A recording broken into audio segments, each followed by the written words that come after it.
बिहारच्या नालंदा येथील बेन police station हद्दीतील धारणीधाम गावात मंगळवारी एक खळबळजनक घटना समोर आली आहे। विवाहितेच्या लग्नाला आजच 1 महिना झाला असून आजच तिची अंत्ययात्रा घरातून निघाली। लग्नानंतर महिन्याभरातच तिची हत्या झाली। नववधूला मारणारा तिचा नवराच आहे।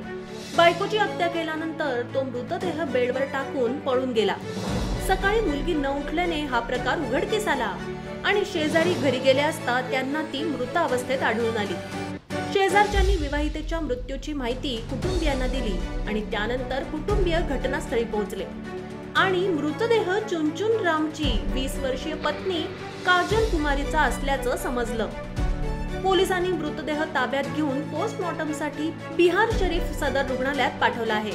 घटनेनंतर कुटुंबियांना मोठा धक्का बसला आहे।